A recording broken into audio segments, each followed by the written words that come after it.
প্রিয় শিক্ষার্থী, কেমন আছো সবাই? আশা করি ভালো আছো। করোনার পরিস্থিতি বর্তমানে কিছুটা কমেছে, তারপরও সবাই সাবধানে থাকবে, সবসময় মাস্ক ব্যবহার করবে। অনেক দিন পর তোমাদের সাথে অনলাইন ক্লাসে যোগদান করলাম। তোমরা সবাই বাড়িতে বই নিয়ে পড়ালেখা করো কিনা জানি না, পড়ালেখা করা উচিত। অবশ্যই তোমাদের পরীক্ষা হবে। আমি যারা পরীক্ষার্থী ক্লাস 10 তাদেরকে বলতেছি কথাগুলো। আমি তোমাদেরকে আজকে দ্বিতীয় অধ্যায়ে জীবকোষ ও টিস্যু নিয়ে আলোচনা করব। জীবকোষ হলো জীবদেহের গঠনের একক। এই জীবকোষ কি সেটি নিয়ে বিভিন্ন সময় বিজ্ঞানীরা বিভিন্ন প্রকারের মত দিয়েছেন।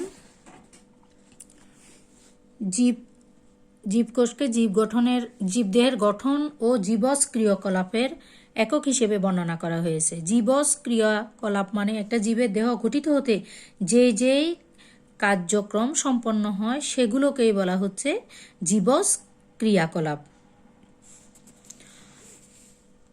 কোষের প্রকারভেদ। সকল জীবকোষ একরকম নয়, সকল জীবের কোষ একরকম নয়। সকল জীবের কোষের মধ্যে কোনো না কোনো দিক থেকে পার্থক্য আছে। কখনো আকারের দিক থেকে পার্থক্য আছে, কখনো কোষ গঠিত হওয়ার গাঠনিক উপাদান নিয়ে পার্থক্য আছে। গঠনগত পার্থক্য আছে আকার আকৃতির ভিত্তিতে, এবং নিউক্লিয়াসের গঠনের ভিত্তিতেও কোষের প্রকারভেদ আছে। আমরা নিউক্লিয়াসের গঠনের ভিত্তিতে কোষের প্রকারভেদে জানব দুই প্রকার কোষ, একটি হলো আদিকোষ এবং অপরটি হলো প্রকৃত কোষ। আদিকোষ, এটাকে আবার পাককেন্দ্রিক কোষও বলা হয়। আদিকোষ কাকে বলে? আদিকোষ বলে যে কোষে নিউক্লিয়াস সুগঠিত নয়, সেই কোষকে বলা হয় আদিকোষ। নিউক্লিয়াস সুগঠিত না থাকার কারণে এটাকে আবার আদি নিউক্লিয়াস যুক্ত কোষও বলা হয়। নিউক্লিয়াস সুগঠিত না, এর অর্থ হলো এখানে কোষঝিল্লি নেই, যার কারণে নিউক্লিয় বস্তু কোনো ঝিল্লির ভিতরে বা পর্দার ভিতরে আবদ্ধ নয়, সাইটোপ্লাজমের মধ্যে ছড়ানো অবস্থায় থাকে।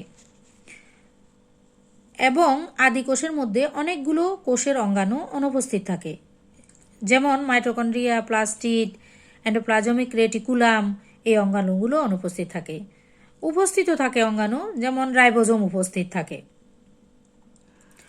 এই আদিকোষের ক্রোমোজোমে কেবল ডিএনএ থাকে, আরএনএ থাকে না। এবং এক ধরনের শৈবাল, নীলাভ সবুজ শৈবাল, ব্যাকটেরিয়ায় এই আদিকোষ পরিলক্ষিত হয়। প্রকৃত কোষ বা সুকেন্দ্রিক কোষ। প্রকৃত কোষ বলা হয় যে কোষে নিউক্লিয়াস সুগঠিত, আর নিউক্লিয়াস সুগঠিত হলো নিউক্লিয়াসে নিউক্লিয়া ঝিল্লি আছে। এই নিউক্লিয়া ঝিল্লি দ্বারা প্রকৃত কোষে নিউক্লিয় বস্তু পরিবেষ্টিত ও সুগঠিত থাকে, তাই সেটা ছড়ানো অবস্থায় থাকে না। প্রকৃত কোষে সাইটোপ্লাজম সহ সকল অঙ্গাণু উপস্থিত থাকে, এবং প্রকৃত কোষের ক্রোমোজোমে ডিএনএ থাকে, প্রোটিন থাকে, হিস্টোন এবং অন্যান্য উপাদান থাকে। অধিকাংশ জীবের কোষে এ ধরনের প্রকৃত কোষ হয়। কোষকে কাজের ভিত্তিতে প্রকৃত কোষকে আবার দুই ভাগে ভাগ করা হচ্ছে, একটি হলো দেহকোষ এবং অপরটি হলো জনন কোষ। দেহকোষ, এখন দেহকোষ কাকে বলে আমরা বলবো যে কোষ জীবের দেহ গঠনে অংশগ্রহণ করে তাকে দেহকোষ বলে। এবং এই দেহকোষে জীবের দেহ গঠনের পদ্ধতিটা হলো মাইটোসিস পদ্ধতিতে জীবের দেহের কোষগুলো বিভাজিত হয়। মাইটোসিস কোষ বিভাজন হলো যেই বিভাজনে মাতৃকোষের ক্রোমোজোম সংখ্যার অর্ধেক হয়। অপত্য কোষের ক্রোমোজোম সংখ্যা মাতৃকোষের ক্রোমোজোম সংখ্যার অর্ধেক না, সমান হয়। আর এই প্রক্রিয়াতেই দেহকোষে জীবের দেহর কোষ বিভাজিত হয়। বিভিন্ন এই দেহকোষ আরও কিছু কার্যক্রম করে সেটি হলো তন্ত্র গঠনে অংশ নেয়, অঙ্গ প্রত্যঙ্গ গঠনেও অংশগ্রহণ করে। জনন কোষ, তাহলে জনন কোষ কাকে বলে? জনন কোষ বলে যে সকল কোষ প্রজননের কার্যক্রমে অংশগ্রহণ করে সেগুলোকে জনন কোষ বলা হয়। জীবের জনন কোষেই জনন কোষ উৎপন্ন হয়। আর এই জনন কোষে জীবের কোষগুলো বিভাজিত হয় মিওসিস পদ্ধতিতে। মিওসিস পদ্ধতি হলো যে পদ্ধতিতে অপত্য কোষের ক্রোমোজোম সংখ্যা মাতৃকোষের ক্রোমোজোম সংখ্যার অর্ধেক হয়ে যায়, অর্থাৎ এখানে ক্রোমোজোম সংখ্যা লোপ পায়।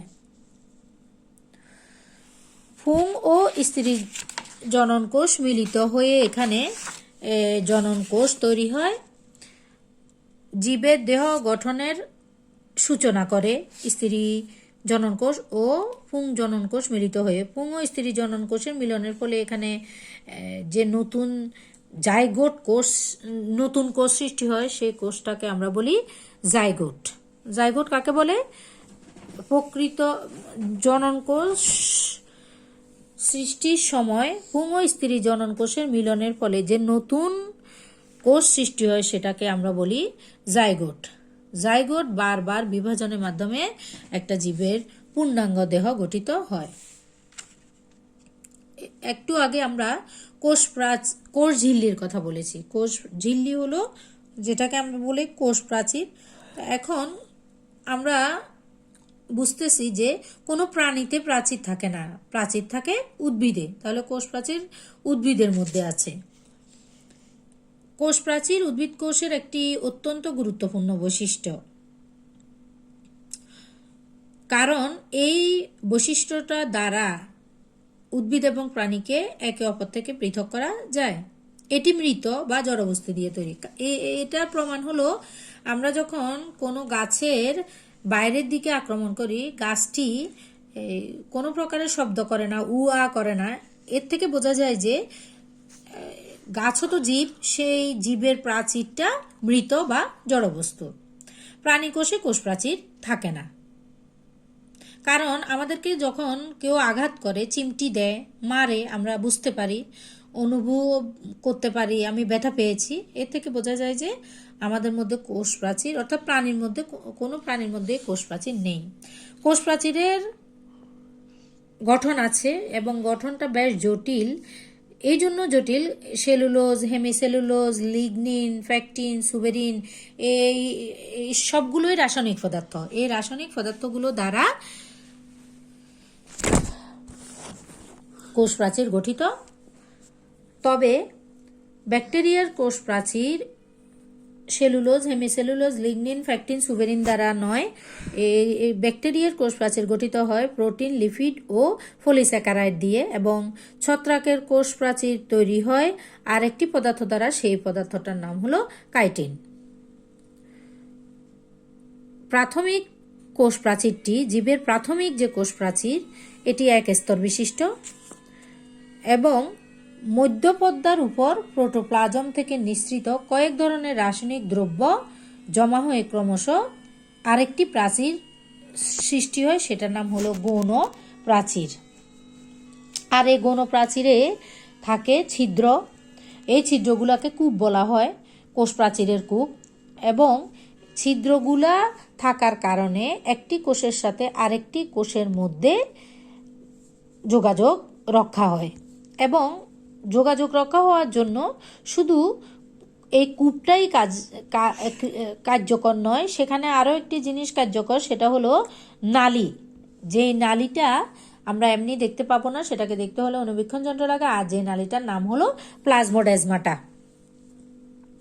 এবং এই কোষ প্রাচীরের আরও একটি গুরুত্বপূর্ণ কাজ হলো পানি এবং খনিজ লবণ জীবের মধ্যে চলাচল নিয়ন্ত্রণ করা। প্রোটোপ্লাজম, কোষের ভিতরে যে অর্ধস্বচ্ছ থকথকে জেলির মতো বস্তু থাকে সেটাকে বলা হয় প্রোটোপ্লাজম। কোষ ঝিল্লি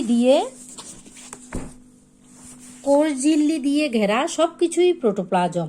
তাহলে প্রোটোপ্লাজম কোষ ঝিল্লি বা কোষ প্রাচীর দিয়ে আবৃত, এমনকি কোষ ঝিল্লি নিজেও প্রোটোপ্লাজমের অংশ।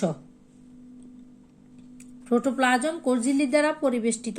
প্রোটোপ্লাজমের বাইরের অংশই কোষ ঝিল্লি, আর কোষ ঝিল্লি দিয়েই প্রোটোপ্লাজম রক্ষিত। এই জন্য কোষ ঝিল্লিটাও প্রোটোপ্লাজমের অংশ। কোষ ঝিল্লি ছাড়াও এই প্রোটোপ্লাজমে আছে সাইটোপ্লাজমীয় অঙ্গাণু এবং আছে নিউক্লিয়াস। কোষ ঝিল্লি প্রোটোপ্লাজমের বাইরে দুই স্তরের যে স্থিতিস্থাপক পর্দা থাকে তাকে কোষ ঝিল্লি বা প্লাজমালেমা বলে। তাহলে প্লাজমালেমা বা কোষ ঝিল্লি দুই স্তর বিশিষ্ট এবং এটা প্রোটোপ্লাজমের বাইরে থেকে প্রোটোপ্লাজমকে সুরক্ষিত রাখে।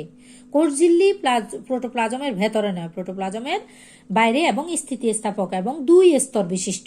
এটাকে কোষ ঝিল্লি না বলে প্লাজমালেমাও বলা যায়। কোষ ঝিল্লির ভাঁজকে মাইক্রোভিলাই বলে।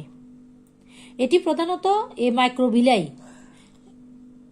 যে স্তর সেটি লিপিড এবং প্রোটিন দিয়ে গঠিত।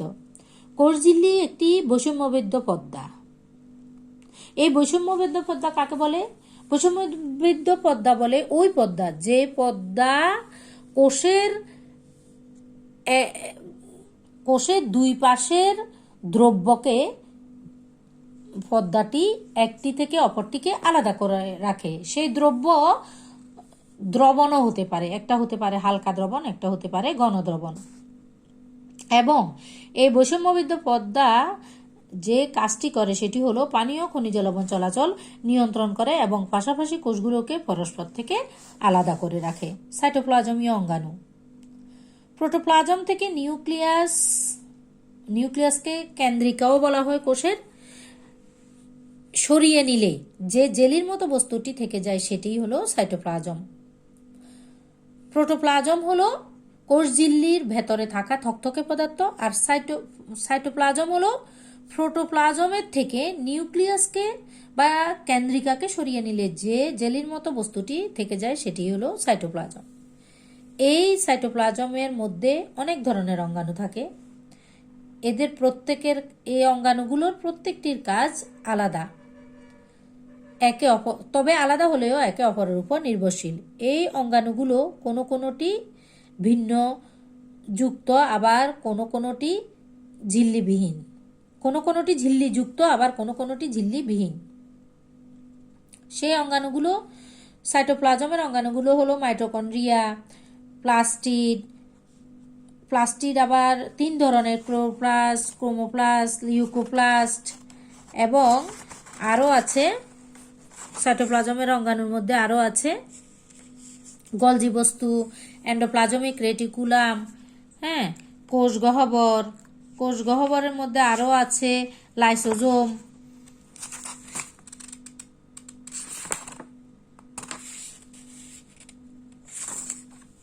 তাহলে আমরা সাইটোপ্লাজমের অঙ্গাণু মাইটোকন্ড্রিয়া জীবের শ্বসনে অংশগ্রহণ করে। এই অঙ্গাণুটি 1898 সালের ব্যান্ডা আবিষ্কার করে থাকেন এই মাইটোকন্ড্রিয়াকে। মাইটোকন্ড্রিয়ার স্তর দুটি, এটি দুই স্তর বিশিষ্ট আবরণী দিয়ে ঘেরা।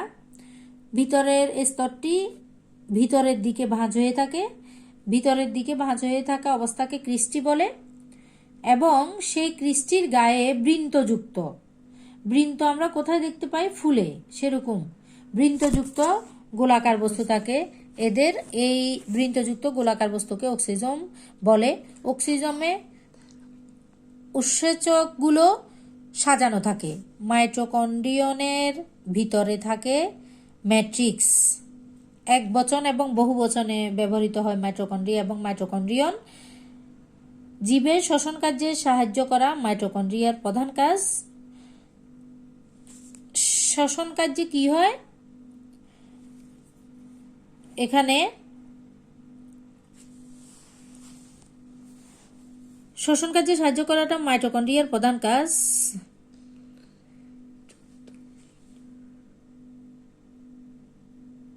আজ এ পর্যন্তই। সবাই ক্লাসটা ভালোভাবে মনোযোগ সহকারে দেখবে। তোমাদের পরীক্ষা অবশ্যই হবে, তোমরা আর গাফিলতি করতে পারবে না। সবাইকে ধন্যবাদ।